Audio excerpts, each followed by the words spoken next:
యెషయా గ్రంథము 34వ అధ్యాయము 16వ వచనాన్ని చదువుతున్నాను.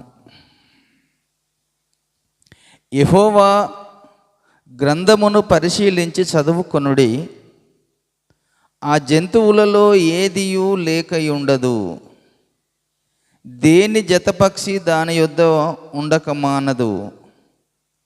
నా నోట నుండి వచ్చిన ఆజ్ఞ ఇదే, ఆయన నోటి ఊపిరి వాటిని పోగు చేయును. భాగాన్ని మనం ఒక్కసారి పరీక్షించినట్టయితే ప్రవక్త అయిన యెషయా ద్వారా ఈ ప్రవచన వాక్కు విడుదల కలుగజేయబడ్డది. ఏమని విడుదల కలుగజేశాడు అంటే, యెహోవా ధర్మశాస్త్రమును పరిశీలించి చదువుకొనుడి అన్నాడు. యెహోవా ధర్మశాస్త్రము అనగా ఏమిటి అంటే, దేవుని నోట నుండి వచ్చిన ప్రతి మాట ఏదైతే ఉంటుందో ఆ మాటనే ఈ భూమి మీద మొట్టమొదటిసారిగా ధర్మశాస్త్రముగా వ్రాయబడ్డది. దేవుని నోట నుండి ఏ మాటలైతే మానవ జాతికి తెలియజేయబడ్డాయో, మానవులతో దేవుడు మాట్లాడాలని ఉద్దేశము కలిగి ఒక ప్రవక్తను ఎన్నుకొని ఆ ప్రవక్తకు దేవుని మాటలు అందించి ఆ మాటలని ప్రజలకు తెలియజేయడం కొరకే ఒక ప్రవక్తను దేవుడు మొట్టమొదటిసారిగా ఎన్నుకొని దేవుని నోట నుండి వచ్చే మాటలు రాయించి పెట్టాడు. అది ఏ ధర్మశాస్త్రము అన్నాడు. కనుక ఈ వచన భాగాన్ని మనం పరీక్షిస్తే దానిని దేవుని గ్రంథము అన్నాడు. ఎందుకంటే దేవుని నోట నుండి వచ్చిన మాట గనక అది దేవుని గ్రంథము. ఈ దేవుని గ్రంథమైన పరిశుద్ధ గ్రంథమైన బైబిలు ఈరోజు చాలామంది దీన్ని ఒక మత గ్రంథము అంటున్నారు. పరిశుద్ధమైన బైబిల్ గ్రంథాన్ని ఇదొక మత గ్రంథము అని చాలామంది అంటున్నారు. ఈరోజు మనకు భూమి మీద ఉన్నటువంటి చాలా రకాల మనుషులు కొన్ని పద్ధతులు అవలంబించుకొని పద్ధతులను పెట్టుకొని కొన్ని పద్ధతుల ప్రకారము వారి యొక్క గ్రంథాన్ని రాసుకొని ఆ గ్రంథాల ప్రకారము వాళ్ళు ఏమైపోతున్నారంటే, మేము క్రిస్టియన్స్ అండి అని కొంతమంది చెప్పుకుంటున్నారు, మేము ముస్లింలమని కొంతమంది చెప్పుకుంటున్నారు, మేము బౌద్ధిస్టులమని కొంతమంది అయిపోతున్నారు, మేము హిందువులమండి అని కొంతమంది చెప్పుకుంటున్నారు, మేము సిక్కులమని కొంతమంది చెప్పుకుంటున్నారు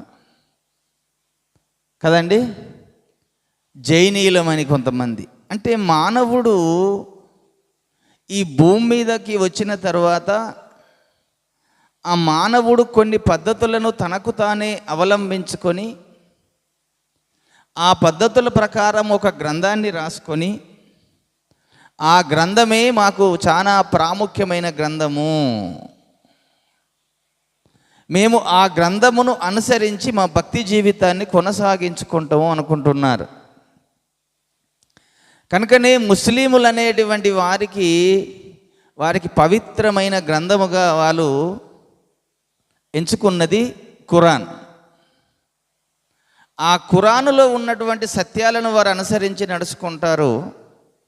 ఆ గ్రంథముల యందు రాయబడిన దాన్ని బట్టి వారి భక్తి జీవితాన్ని కొనసాగించుకుంటారు. అలాగనే హిందువులోకి వెళ్ళినామనుకోండి, వాళ్ళకు చాలా రకాల గ్రంథాలు ఉన్నాయి. వాళ్ళకు ప్రాముఖ్యమైన గ్రంథం అంటూ ఏది ఒకటి లేదు. వాళ్ళు ఒకసారి భగవద్గీత అంటారు, ఒకసారి రామాయణం అంటారు, ఒకసారి వేదాలు అంటారు. ఆ వేదాలు కానీ, భగవద్గీత కానీ, రామాయణము కానీ, అందులో వాళ్ళకు ఏది క్లారిటీగా ఉన్న గ్రంథమో దాన్ని వారు తీసుకొచ్చి ముందు పెట్టారు. కానీ మాకు అన్ని గ్రంథాలు ఉన్నాయ్యా అని అంటారు. మరి మీరు ఏ గ్రంథాన్ని అనుసరించి భక్తి చేయించున్నారంటే అన్ని భక్తులు అన్ని మాయే అన్నట్టుగా పోతా అంటారు వాళ్ళు. అదేవిధంగా సిక్కులకు కూడా గురునానక్ రాసిన ఒక గ్రంథం ఉంది వాళ్ళకు.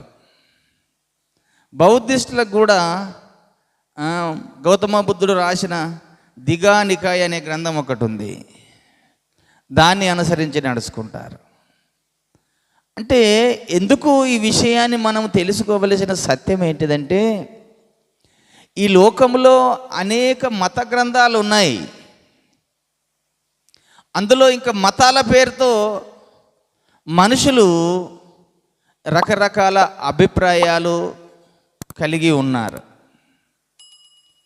ఎన్నో మతాలు వచ్చాయి లోకంలోకి, కానీ దేవునికి ఏ మతము అవసరము లేదు. దేవుడు మతాన్ని స్థాపించే వ్యక్తి కాదు.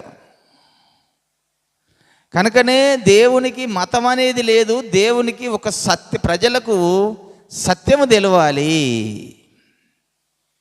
ప్రజలకు కొన్ని న్యాయ పద్ధతులు తెలవాలి, ప్రజలు సత్యాన్ని అనుసరించి నడుచుకోవాలి, న్యాయాన్ని అనుసరించి నడుచుకోవాలి, పరిశుద్ధత కలిగి నడుచుకోవాలి అన్న ఉద్దేశంతో దేవుడు తన నోట నుండి పలికినటువంటి మాటలే ఈ పరిశుద్ధ గ్రంథమైన బైబుల్. దేవునికి స్తోత్రం కలుగునగాక. ఈ పరిశుద్ధ గ్రంథమైన బైబులు దేవుని నోట నుండి వచ్చినటువంటి మాటలనే ఇందులో వ్రాయబడ్డాయి గనుక ఇది దేవుని మాట. దేవునికి స్తోత్రం, హల్లెలూయా. కనుక ఈ పరిశుద్ధ గ్రంథమైన బైబుల్లో దాన్ని 7 విధాలుగా మనం అర్థం చేసుకోవాలి. 7 విధాలుగా పరిశుద్ధ గ్రంథాన్ని విడగొట్టి మనము కొన్ని సత్యాలు నేర్చుకోవాలి. ఏమిటి ఆ 7 పద్ధతులు, 7 విధాలుగా దాన్ని మనము విభజింపాలి అని అంటే, దేవుడు ఈ భూమి మీద మొట్టమొదటిసారిగా మానవులతో మాట్లాడుకుంటాను అన్నప్పుడు ఇశ్రాయేలు ప్రజలైనటువంటి అబ్రహాము సంతానములో నుంచి వచ్చినటువంటి జనాంగము, అబ్రహాము, ఇస్సాకు, యాకోబుల సంతానము. ఆ యాకోబుకు 12 మంది కుమారులు పుట్టారు. ఆ 12 మంది కుమారులలో నుంచి వచ్చే సంతానం అంతా కూడా ఇశ్రాయేలీలు అన్నాడు. ఆ ఇశ్రాయేలీల యొక్క జీవన విధానము, ఏ విధంగా వారు బ్రతకాలో, ఈ భూమి మీద ఏ విధంగా జీవించాలో, ఏమి చేయకూడదో, ఏమి చెయ్యాలో, ఆ విషయాలు దేవుడన్నీ ఒక ప్రవక్త అయిన మోషేను ఏర్పాటు చేసుకొని ఆ మోషే ద్వారా ధర్మశాస్త్రాన్ని వ్రాయించి ఇచ్చాడు ఇశ్రాయేలీలకు. ఇశ్రాయేలీలకు ఈ ధర్మశాస్త్రాన్ని వ్రాయించి ఇచ్చాడు కనుక దేవుని ప్రజలైన ఇశ్రాయేళ్లకు మొట్టమొదటిసారిగా వారికి దొరికినటువంటి పరిశుద్ధ గ్రంథమైనటువంటి బైబిల్ ఏమై ఉన్నదంటే ధర్మశాస్త్రము. ఆ ధర్మశాస్త్రములో వ్రాయబడిన వాటిని బట్టి అలనాడు దేవుని ప్రజలు వాటిని అనుసరించి నడుచుకుంటూ వారి 40 సంవత్సరాల అరణ్య యాత్రలో ప్రయాణం చేశారు. ఆ తర్వాత వారు కనానుకు చేర్చబడ్డ తర్వాత మళ్ళీ దేవుడు ఒక్కొక్క ప్రవక్తను ఎన్నుకొని ఒక్కొక్క కాలంలో, ఒక్కొక్క తరములో ఒక్కొక్క ప్రవక్తకు ప్రత్యక్షమై వారికి కొన్ని విషయాలు తెలియజేశాడు. ఆ తెలియజేసినటువంటి విధానాలే ప్రవచన గ్రంథములు. రాసుకోండి, అందుకని గుర్తుంచుకొని చెప్తున్నాను. ఈ పరిశుద్ధ గ్రంథం అంతా, బైబిల్ అంతా 7 పద్ధతులలో విడగొట్టబడి ఉంది అని చెప్తున్నాను. అందుకనే మొదటిది ధర్మశాస్త్రము. రెండవది ప్రవచన గ్రంథములు. మూడవది చరిత్ర గ్రంథాలు. నాలుగవది కావ్య గ్రంథాలు.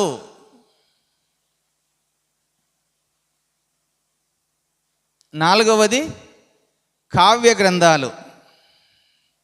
ఐదవది 4 సువార్తలు. ఆరవది పత్రికలు, పౌలు గారి ద్వారా రాయబడ్డ పత్రికలు. పౌలు గారి ద్వారా కానీ, యోహాను గారి ద్వారా కానీ, యాకోబు ద్వారా కానీ రాయబడిన పత్రికలు. ఆరవది. ఏడవది చివరిది ప్రకటన గ్రంథము. ప్రకటన గ్రంథము. ఇలాగూ దేవుడు ఈ 7 రకాలుగా మాటలన్నిటినీ ఆయా తరాలలో ఆయా ప్రవక్తలకు తెలియజేసిన విషయాలన్నీ సమకూర్చి ఈ గ్రంథాన్ని మనకు చేతికి వచ్చింది. ఈ గ్రంథములో వ్రాయబడిన ప్రతి మాట దేవుని నోట నుండి వచ్చిన ప్రతి మాట గనక దీన్ని 7 ఘట్టాలుగా విడగొట్టి రాశాడు దేవుడు. ఒక్కొక్కరికి ప్రత్యక్షపరచబడ్డప్పుడు రాసిన విషయాలు ఈ 7 కోణాలలో ఈ పరిశుద్ధ గ్రంథం అంతా వ్రాయబడ్డది. కనుకనే చరిత్రకు సంబంధించిన విషయాలు పరిశుద్ధ గ్రంథంలో ఉన్నాయి. మొదటిగా సృష్టి ఏ విధంగా ఆరంభమైనదో సృష్టి క్రమం గురించి ఈ పరిశుద్ధ గ్రంథం ధర్మశాస్త్రములలో రాయబడి ఉంది. ఆదికాండంలో సృష్టి ఏ విధంగా ఆరంభమైనదో రాయబడ్డది. ఒక ఆదికాండంలోనే కాదు, అక్కడక్కడ కావ్య గ్రంథాలలో కూడా సృష్టి గురించి రాయబడ్డది. కావ్య గ్రంథాల్లో కూడా రాయబడ్డది.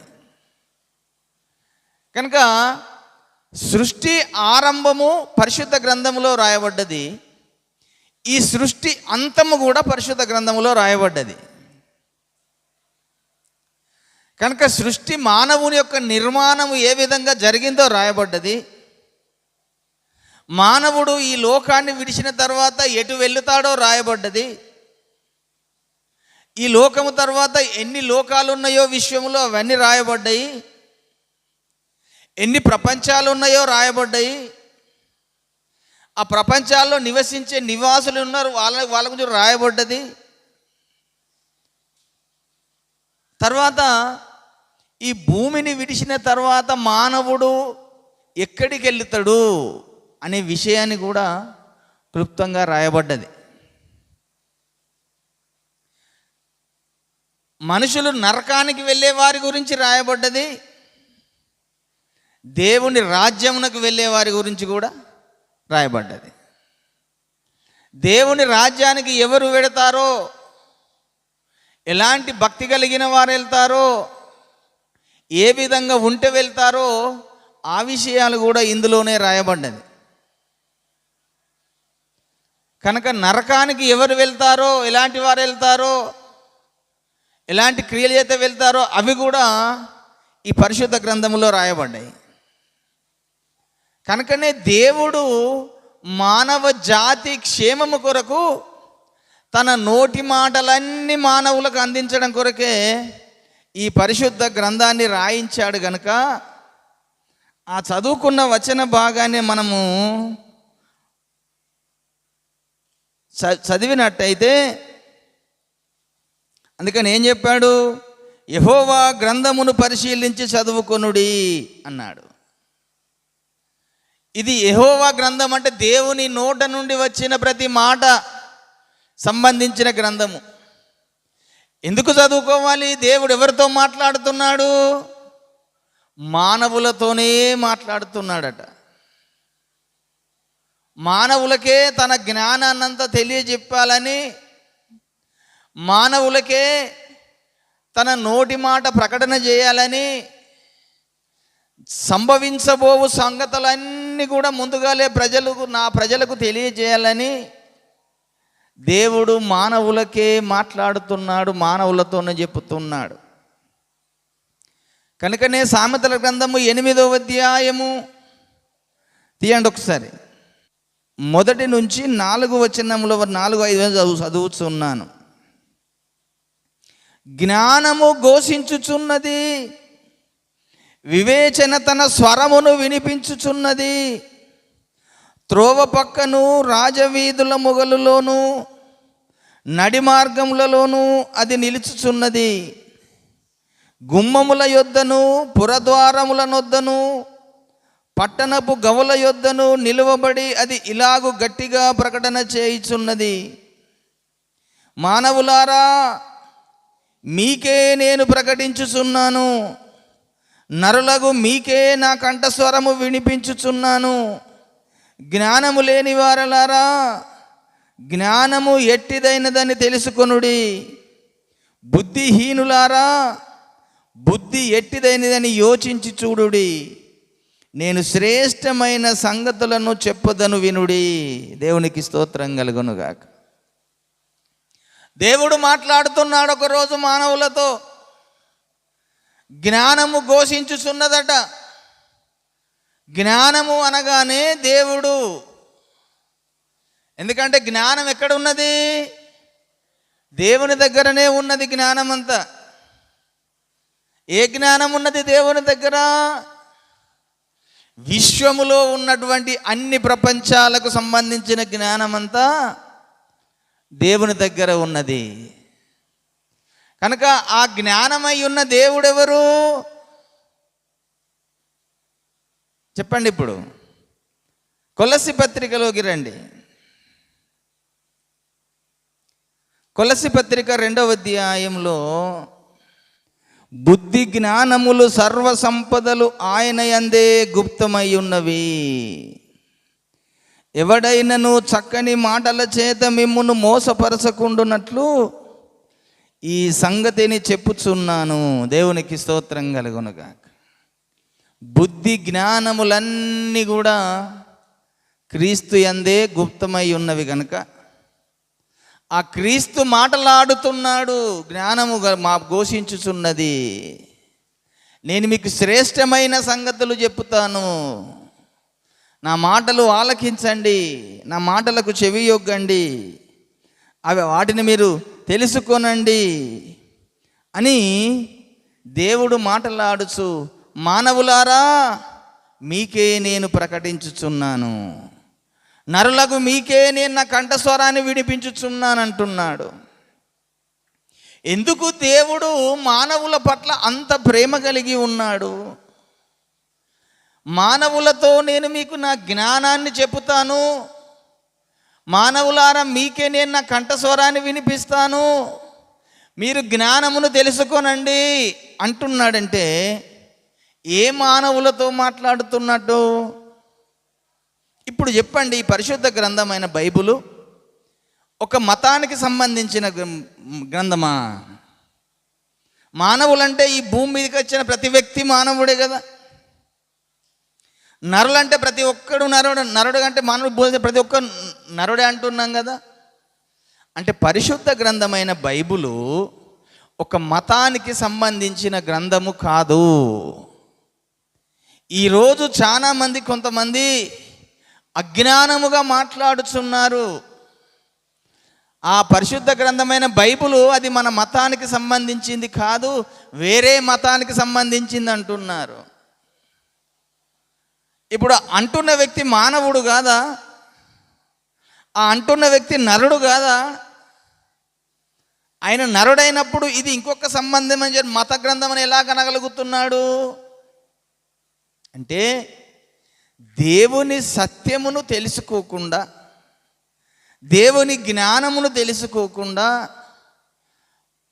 ఒక చీకటి శక్తి ఒక వ్యక్తిలో దూరి ఆ మాటలు మాట్లాడింపజేస్తుంది. కనుక పరిశుద్ధ గ్రంథం అనే బైబిలు ఒక మతానికి సంబంధించిన గ్రంథము కాదు. ఈ భూమి మీద ఉన్న మానవులు అని పిలువబడుతున్న ప్రతి మనిషికి సంబంధించినటువంటి విషయాలు దేవుడు ఇందులో రాయించి పెట్టాడు. అది ఏ దేశానికి సంబంధించిన మనిషి అయినా, ఈ భూమి మీద ఉన్న ప్రపంచంలో ఎన్ని దేశాలలో మానవులు ఉన్నారో అన్ని దేశముల వారికి సంబంధించిన మనుషులందరికీ వర్తిస్తుంది. అన్ని దేశాల ప్రజలకు వర్తిస్తుంది దేవుని యొక్క జ్ఞానం. దేవుడు కనుకనే దేవుడు పక్షపాతి కాడు అంటున్నాడు.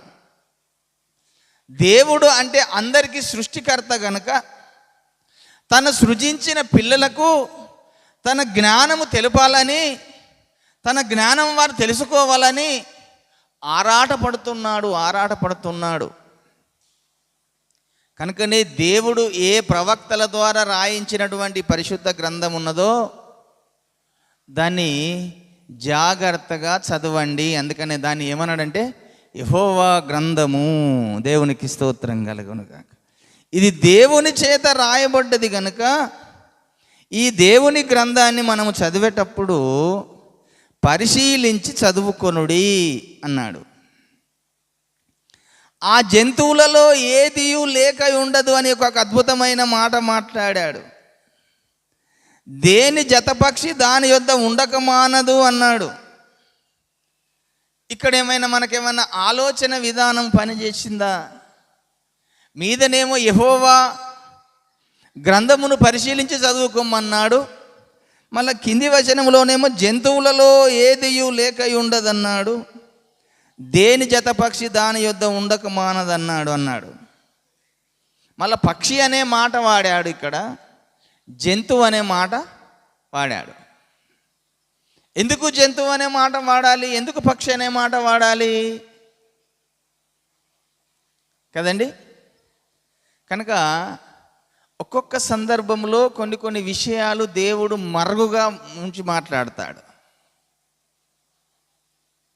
కదండి. కనుక దేని జతపక్షి దాని దగ్గర ఉండదనంటే దేవుని వాక్యము కొంచెము ఇచ్చట కొంచెము అచ్చట రాస్తాడట. దేవుడు అంతా సీరియల్గా రాసుకొని రాలేదు. ఒక ప్రవక్తకు వచ్చినప్పుడు కొన్ని విషయాలు చెప్పాడు, అక్కడికి దాన్ని ఆపు చేసి మళ్ళీ కొన్ని విషయాలు ఇంకొక ప్రవక్తకు చెప్పాడు. ఈ ప్రవక్తకు ఆ ప్రవక్తకు మళ్ళీ కనెక్ట్ చేస్తాడు. దేవునికి స్తోత్రం కలుగును గాక.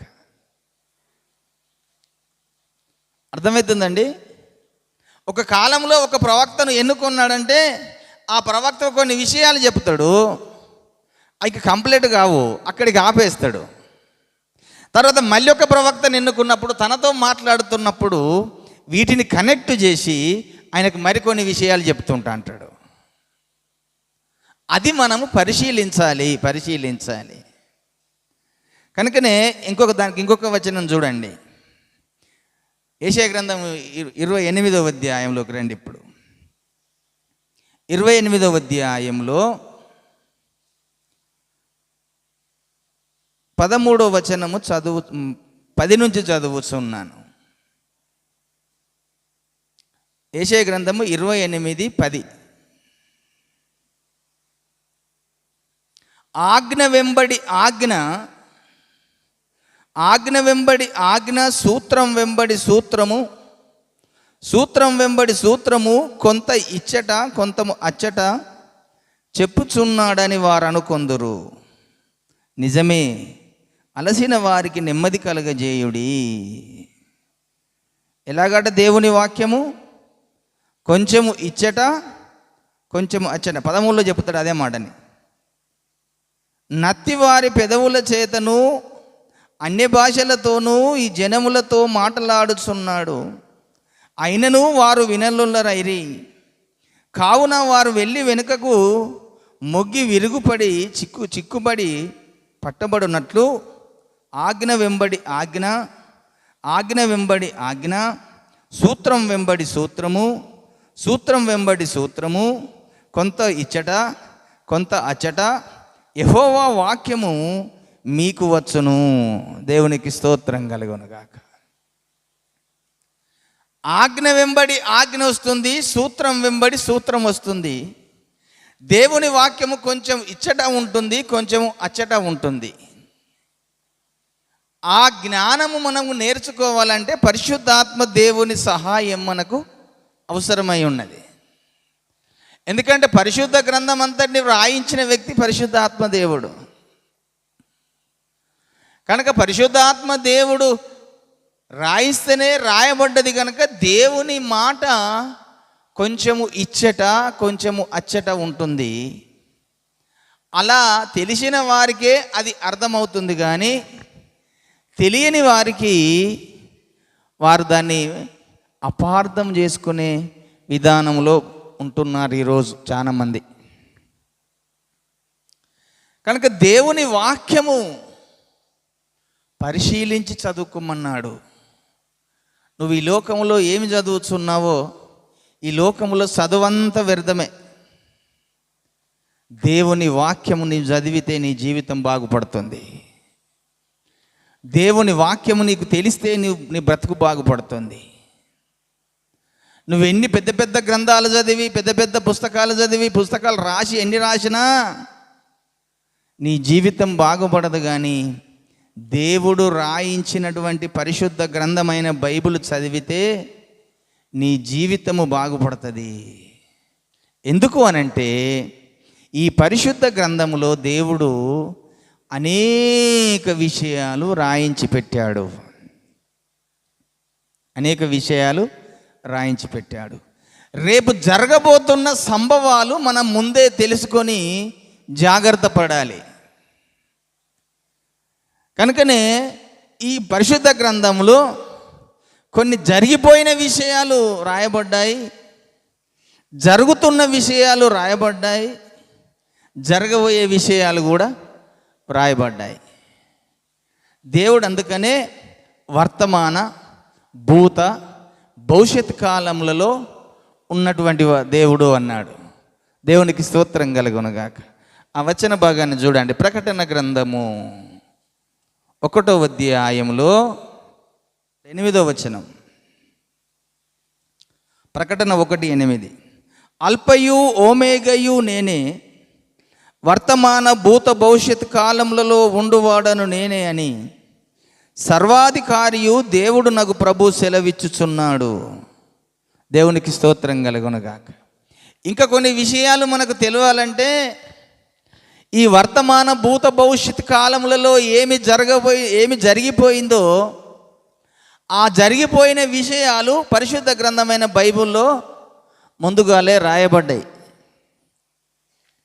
ప్రజెంట్ ఏమి జరుగుతుందో జరిగేది కూడా రాశాడు దేవుడు. తర్వాత భవిష్యత్తులో ఏమి జరగబోతుందో ఆ జరగబోయే విషయాలను కూడా ముందుగాలే ఇందులో వ్రాయించి పెట్టాడు దేవుడు. కనుక పరిశుద్ధ గ్రంథాన్ని నీవు చదివితే, పరిశీలించి చదివితే జరిగిపోయిన విషయాలు నీకు తెలుసుకుంటావు, జరుగుతున్న విషయాలు నువ్వు తెలుసుకుంటావు, జరగబోయే విషయాలు నీవు తెలుసుకుంటావు. కనుక దేవుడు గ్రంథాన్ని పరిశీలించి బాగా చదవండి, దేవుని వాక్యాన్ని ధ్యానం చేయండి. ఇప్పుడు జరగబోతున్న విషయాల గురించి మనము 7 విధాలలో పరిశుద్ధ గ్రంథం గురించి చెప్పుకున్నాం కదా. ధర్మశాస్త్రం అనేది జరిగిపోయిన చరిత్ర, చరిత్ర గ్రంథాలన్నీ జరిగిపోయిన చరిత్ర. కావ్య గ్రంథాలలో రాయబడ్డ కొన్ని విషయాలు జరిగినాయి, కొన్ని జరగబోయేటి ఉన్నాయి. 4 సువార్తలు కూడా యేసయ్య వచ్చాడు, బోధించాడు, చెప్పి వెళ్ళిపోయాడు. ఆ తర్వాత పత్రికల విషయాలు కూడా పౌలు గారు చెప్పిన విషయాలన్నీ కూడా కొన్ని జరిగిపోయాయి, ఇంకొన్ని జరగవలసి ఉన్నాయి.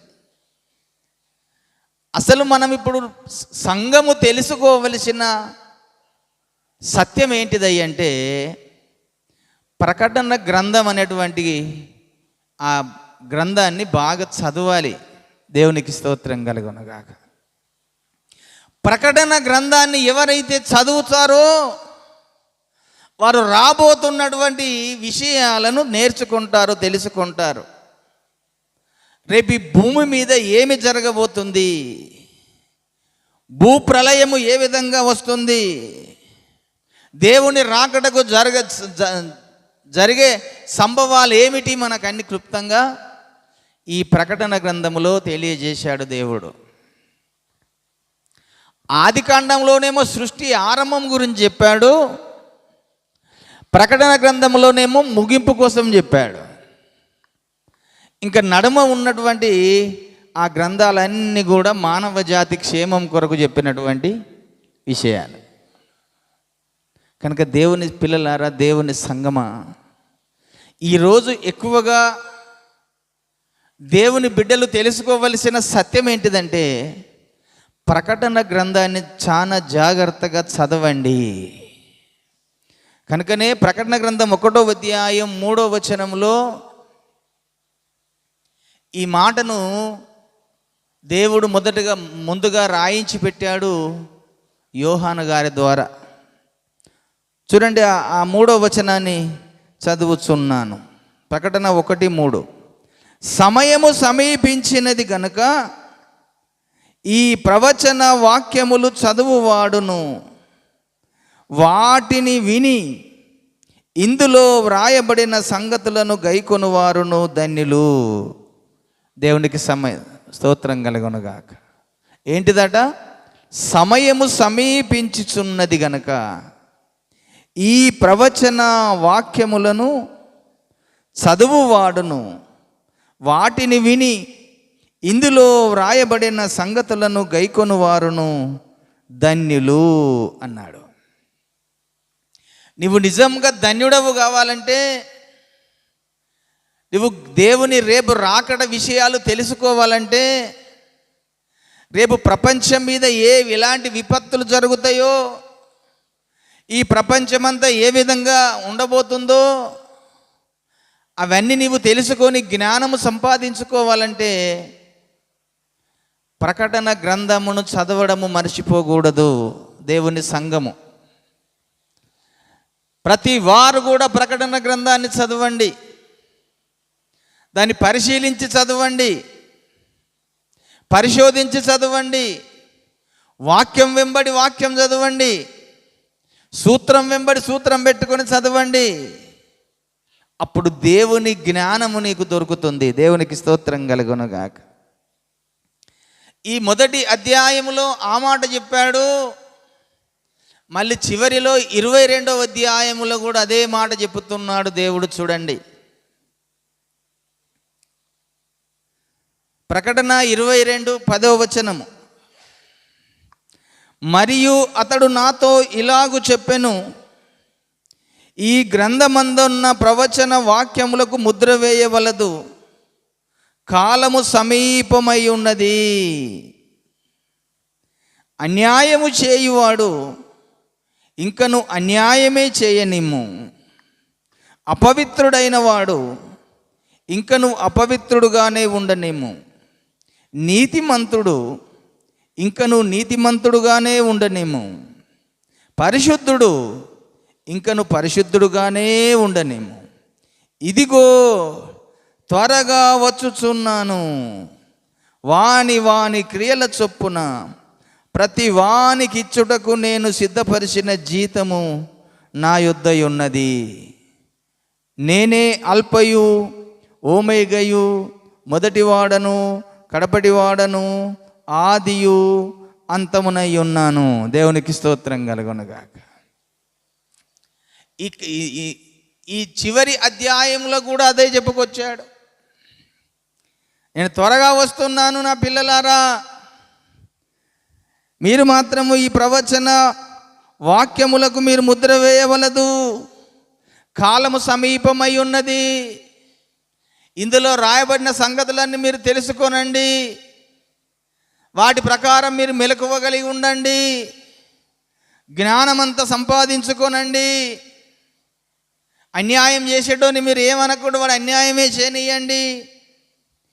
నీతిమంతుడు నీతిమంతుడుగానే ఉండనిమ్మండి, పరిశుద్ధుడు పరిశుద్ధుడుగానే ఉండనియండి. మీరు వారిని ఏం డిస్టర్బ్ చేయకండి. నేను వచ్చినప్పుడు నేను చూసుకుంటా, వాని సంగతి ఏంటో వాని క్రియలేంటియో నేను చూసుకుంటా. మీరు మాత్రం ఎవరిని ఏమనకండి. అల్పయు నేనే, ఓమేగయు నేనే, ఆదియు నేనే, అంతము నేనే, మొదటివాడను నేనే, కడపటివాడను నేనే. అన్నీయు నేనై ఉన్నాను కనుక నేను చూసుకుంటా, మీరు మాత్రం ఎవరిని ఏమనకండి అని ఆ 10వ అధ్యాయంలో చెప్పాడు. తర్వాత అందులోనే మరి ఒక మాటని మనకు తెలియజేస్తూ చెబుతున్న మాట 18వ వచనము ప్రకటన 22:18లో, ఈ గ్రంథమందున్న ప్రవచన వాక్యములను విను ప్రతి వానికి నేను సాక్ష్యమిచ్చున్నది ఏమనగా, ఎవడైనను వీటితో మరి ఏదైనను కలిపిన ఎడల ఈ గ్రంథములో వ్రాయబడిన తెగుళ్ళు దేవుడు వానికి కలుగజేయును. ఎవడైనను ఈ ప్రవచన గ్రంథమందున్న వాక్యములలో ఏదైనను తీసివేసిన ఎడల దేవుడు ఈ గ్రంథములో వ్రాయబడిన జీవవృక్షములోను పరిశుద్ధ పట్టణములోను వానికి పాలు లేకుండా చేయును. మీరు చదవండి, కానీ అందులో మీరు ఏది కలపకండి. మీరు చదవండి, అందులో నుంచి మీరు దేన్ని తీసివేయకండి. కలిపినా ప్రమాదమే, తీసివేసిన ప్రమాదమే. కలిపితేనేమో ఎలాంటి ప్రమాదం అట, ఈ గ్రంథములో వ్రాయబడిన తెగుళ్ళు దేవుడు వానికి పంపిస్తాడట. ఒకవేళ తీసివేస్తేనేమో పరిశుద్ధ పట్టణములోనే వానికి పాలు పంపకుండా అవతల దోషి వేస్తాడట. పరిశుద్ధ పట్టణములో వాడు ఉండడానికి యోగ్యుడుగా లేడు, తీసి అవతల పారేస్తాడట. అంటే చూడండి, అంటే అంత జాగ్రత్తగా దేవుడు కలపొద్దు అన్నాడు, తీసివేయద్దు అన్నాడు. కలిపిన ప్రమాదమే ఉన్నది, తీసివేసిన ప్రమాదమే ఉన్నది కనుక కలపకుండా తీసివేయకుండా ఉన్నది ఉన్నట్లుగా బోధించండి, ఉన్నది ఉన్నట్లుగా దాని ప్రకారం అనుసరించి నడుచుకోనండి. కనుక తెగుళ్ళు అనే మాట ఇక్కడ పలికాడు. దేవుని రాకడ సమయంలో రకరకాల తెగుళ్ళు వస్తాయని పరిశుద్ధ గ్రంథములో మనకు రాయబడి ఉన్నది. కనుక తెగుళ్ళలో చాలా రకాల ఈ పరిశుద్ధ గ్రంథమైనటువంటి ప్రకటన గ్రంథంలో ఎక్కువగా మనకు కనబడుతున్న సంఖ్య 7 కనబడుతుంది. 7 అనేది ఎక్కువగా కనబడుతుంది. మొట్టమొదటిసారిగా దేవుని చేతిలో ఉన్నటువంటి 7 దీపములు అన్నాడు. ఆ తర్వాత తన కుడి చేతిలో 7 నక్షత్రాలు ఉన్నాయట. 7 దీపస్తంభముల మధ్య సంచరించువాడు అన్నాడు. 7 నక్షత్రములు కుడి చేత పట్టుకొని వాడు అన్నాడు. 7 ఆత్మలు అన్నాడు. 7 బూరలు అన్నాడు. 7 పాత్రలు అన్నాడు. 7 ముద్రలు అన్నాడు కదండి. కనుక 7 అనేటువంటి విషయాలు ఎక్కువగా ఈ ప్రకటన గ్రంథంలో మనకు కనబడుతున్నాయి. 7 సంఘాలు అన్నాడు. 7 నక్షత్రాల సంఘాలకు దూతల గురించి చెప్పాడు. 7 ముద్రలు అన్నాడు. 7 పాత్రలు అన్నాడు. 7 బూరలు అన్నాడు. 7 ఆత్మలు అన్నాడు. 7 కన్నులు అన్నాడు. అంటే దేవుడు ఎందుకు 7కు అంత ప్రాముఖ్యత ఇచ్చాడు అంటే ఆ 7వ వ్యక్తే దేవుడు. దేవునికి స్తోత్రం కలుగునుగాక. 7 అనేది సంపూర్ణతకు సాదృశ్యము. అది దేవునికి సంబంధించిన సంఖ్య. కనుకనే మానవుణ్ణి దేవుడు చేసేటప్పుడు దేవుని కంటే వానిని కొంచెము తక్కువ వానిగా చేసి ఉన్నావు, మహిమ ప్రభావముతో వాని కిరీటము ధరింపజేసి ఉన్నావు అని 6వ దినమున మానవుణ్ణి చేశాడు. దేవునికి స్తోత్రం కలుగునుగాక. సృష్టి క్రమములో 6వ దినమున మానవుణ్ణి చేశాడు. కనుక ఈ 7 అనేది చాలా ప్రాముఖ్యంగా సంఖ్యగా మనకు పరిశుద్ధ గ్రంథములో కనబడుతుంది. ఇంకా పరిశుద్ధ గ్రంథములో మనకు కొన్ని శ్రమలు కనబడుతున్నాయి. ఎన్ని రకాల శ్రమలు ఉన్నాయట పరిశుద్ధ గ్రంథంలో? ఎన్ని రకాల శ్రమలు ఉన్నాయి పరిశుద్ధ గ్రంథం ప్రకటనలో? అంటే 3 రకాల శ్రమలు ఉన్నాయట పరిశుద్ధ గ్రంథంలో. ఈ 3 రకాల శ్రమలు ఎప్పుడెప్పుడు ఏ కాలంలో జరుగుతాయి? ఎన్ని శ్రమలు ఉన్నాయి అన్నాడు? 3 శ్రమలు ఉన్నాయి అన్నాం. మొదటి శ్రమ ఎవరికి? దేవుని సంఘానిక, అన్యజనులక?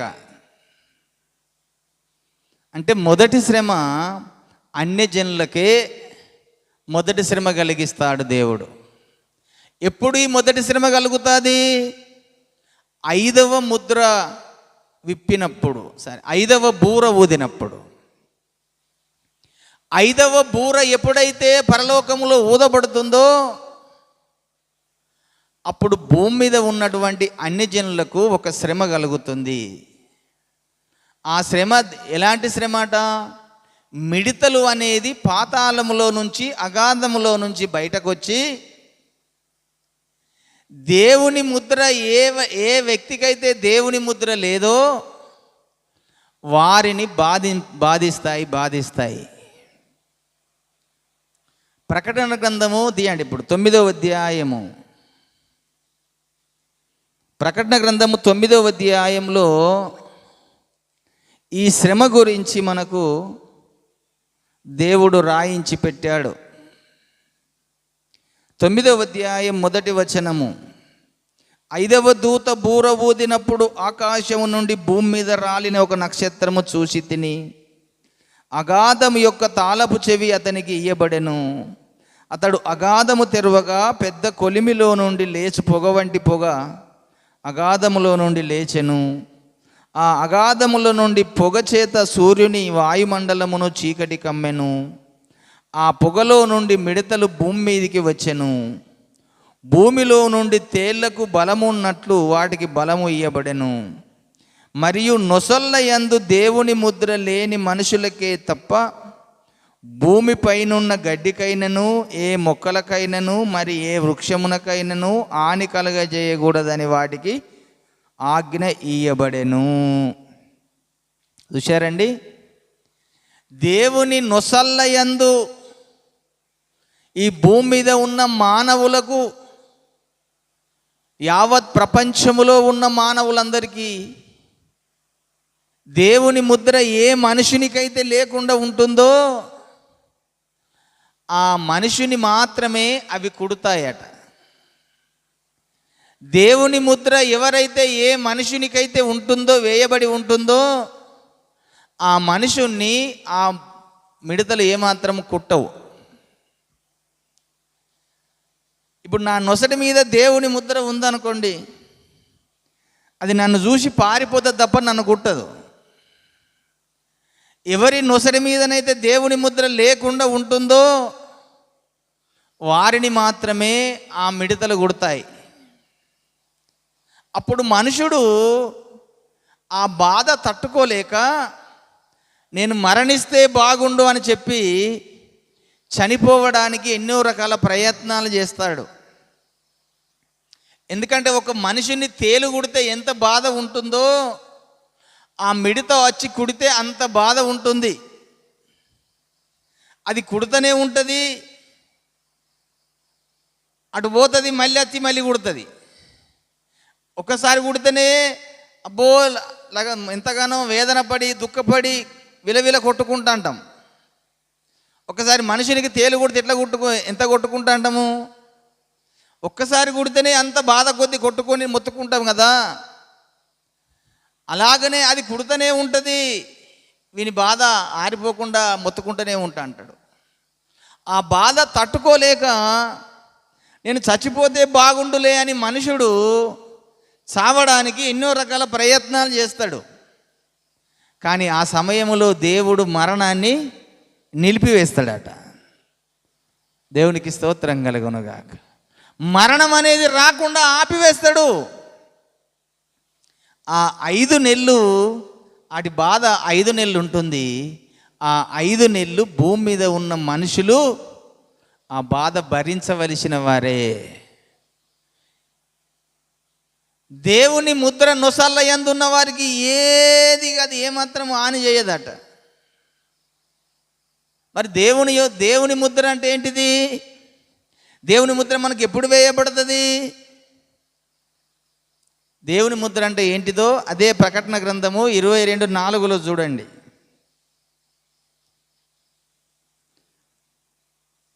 22వ అధ్యాయం 4వ వచనంలో, ప్రకటన గ్రంథము 22:4 చూద్దాం. ఆయన దాసులు ఆయనను సేవించుచు ఆయన ముఖ దర్శనము చేయుచుందురు, ఆయన నామము వారి నొసల్ల యందుండును. దేవునికి స్తోత్రం కలుగునుగాక. దేవుని నామము మన నొసల్ల యందు ఉంటుందట. మరి ఇప్పుడు దేవునిది ఏ నామము? ఇక్కడ చాలా తిరకాసు ఉన్నది కదండి.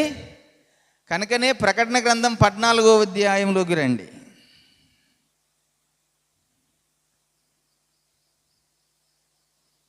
ప్రకటన గ్రంథం 14:1 మరియు నేను చూడగా ఇదిగో ఆ గొర్రెపిల్ల సియోను పర్వతం మీద నిలబడి ఉండెను.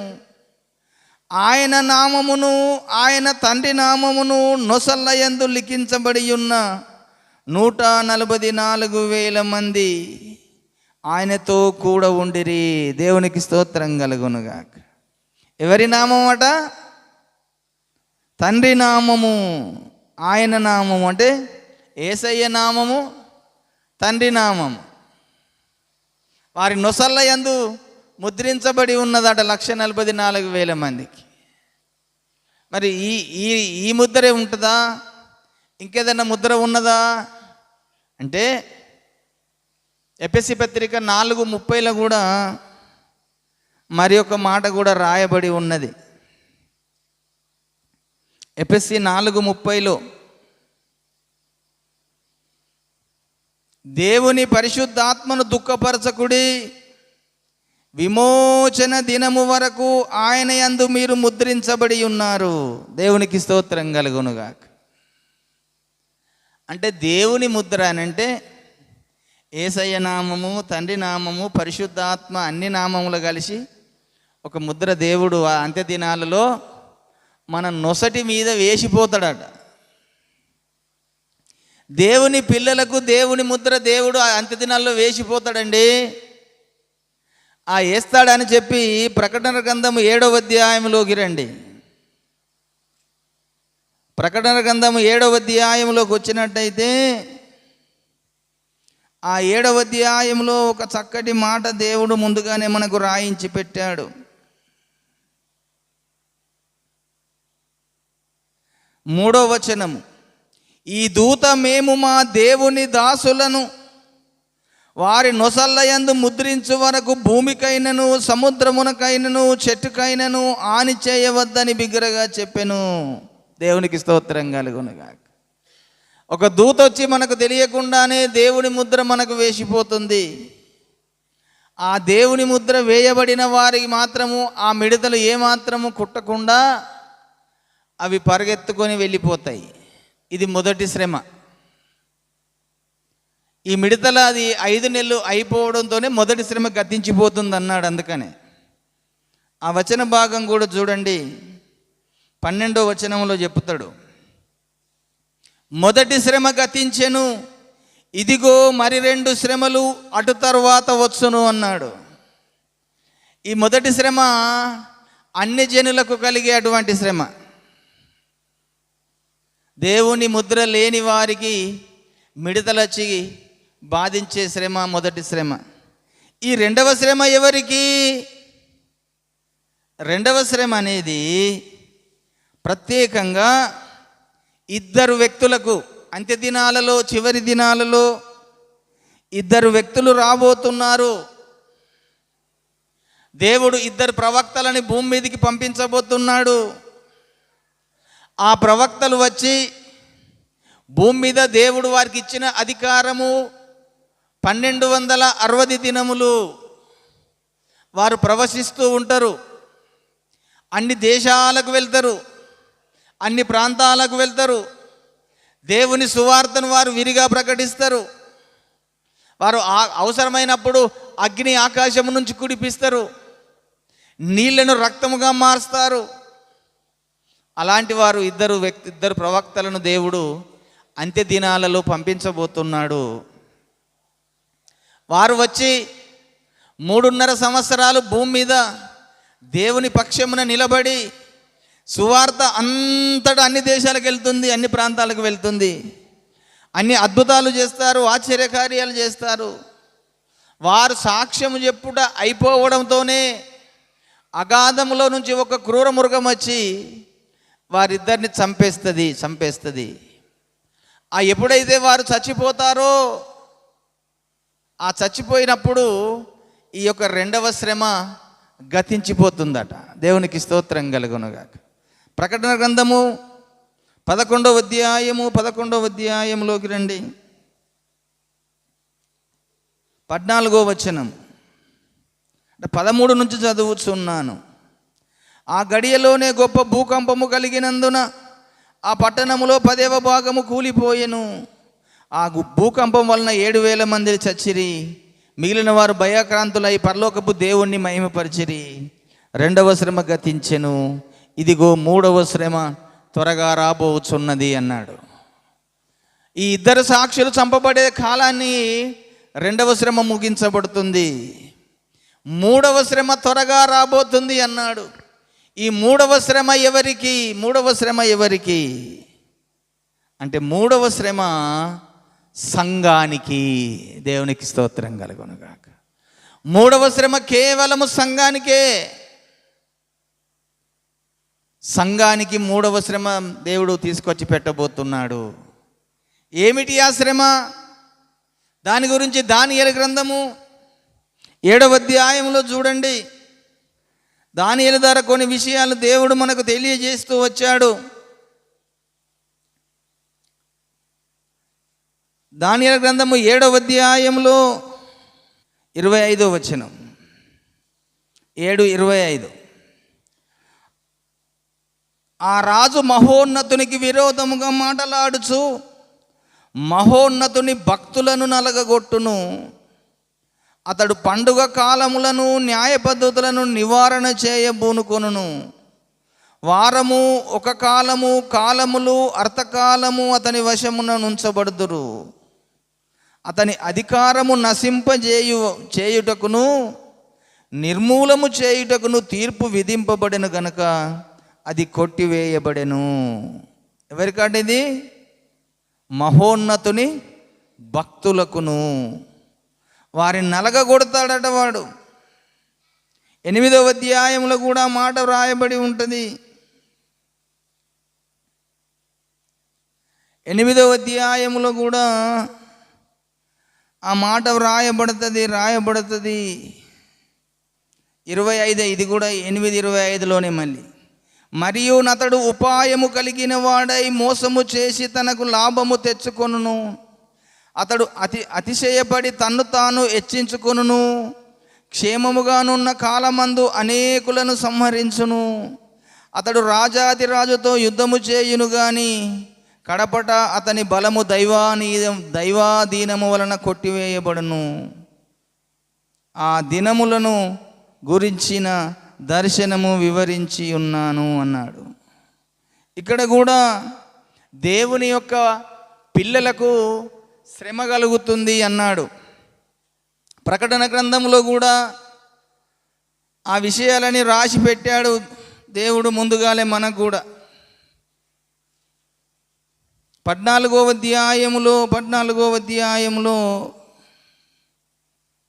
11వ వచనము చదువుతున్నాను.